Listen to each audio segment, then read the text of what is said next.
Claude fra Wilderness Skills. Jeg vil nu gennemgå mit kit nummer 2 for dig.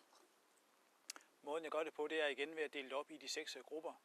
Altså positiv mental styrke eller overlevelsespsykologi, førstehjælp, shelter, ild, vand og til sidst signalering og navigering.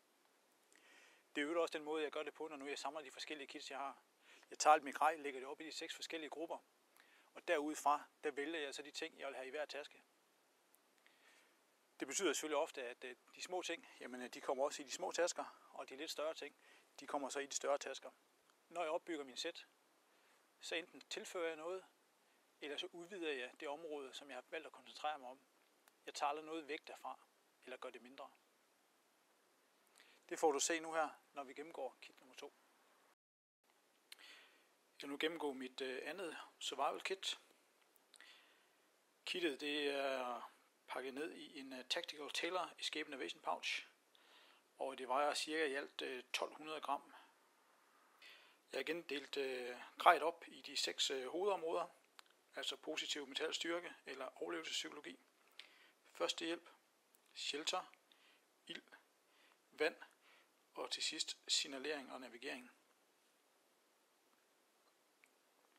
Hvis jeg tager positiv mental styrke, så har jeg her en Gerber Easy Out kniv. Jeg har 6 bolcher. Jeg har nu tilføjet en Leatherman Wave multitool. Grunden til at gøre det er, fordi at den blandt andet har en sav i sig. Og så er det et super værktøj at have ude i naturen. Derudover så har jeg så også en blyant og en lommebog. Mit førstehjælp, der har jeg 6 plaster. Så har jeg sådan 5 sommerfugleplaster eller sårlukkere. Jeg har 7 sikkerhedsnåle. Jeg har 6 forskellige stykker Compete. Jeg har en kanyle. Jeg har 4 renseservietter til sår.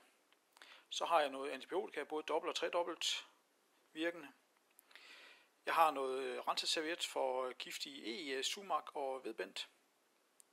Så har jeg nogle antihistaminpiller. Jeg har 6 smertestillende piller. Noget læbepomade. Noget superlim. Superlim det kan anvendes til små sår, som man kan lime sammen. Det der er vigtigt her, det er, at man ikke tager superlimen hjemme fra værkstedet, som har en masse bakterier på sig, men får fat i nogle af de her små superlimtuber, som man så kan bruge en gang i sit sår. Så har jeg noget Revolut, som jeg kan anvende, hvis jeg får hyponatremi, altså til at genoprette min salt- og sukkerbalance.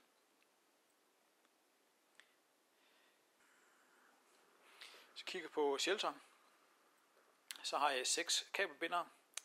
Jeg har et SOL Emergency Shelter. Jeg har et SOL overlevelsestæppe til 2 personer. Så har jeg noget nylonsnor, cirka 5 meter. Og det her snor, det har 245 punds trækstyrke. Så har jeg 7 meter faldskærmsline. Og det her faldskærmsline, der er der indvævet reflekser i. Derudover så har jeg cirka 1,5 meter gaffatape. Når vi kigger på ild, der har jeg 2 stykker svovl til mine stormtændstikker, som jeg har 10 stykker af. Jeg har en stor big lighter, som jeg har sikret med en kabelbinder, således at gassen ikke render ud af den, og den er tom, når jeg så skal bruge den. Så har jeg et firesteel med en stryger. Jeg har min vatklump med vaseline, der er pakket ind i alufolie, og så har jeg et fyrfadslys. Til vand, der har jeg 60 stykker micropure tabletter. Jeg har en plastikslange på cirka 1,5 meter, som kan anvendes, hvis jeg har et område, hvor jeg kan se, der er noget vand, men jeg ikke kan komme til det. Det kan være nede i en klipperevne eller noget. Så kan jeg drøne den her slange ned, og så kan jeg så drikke det på den måde.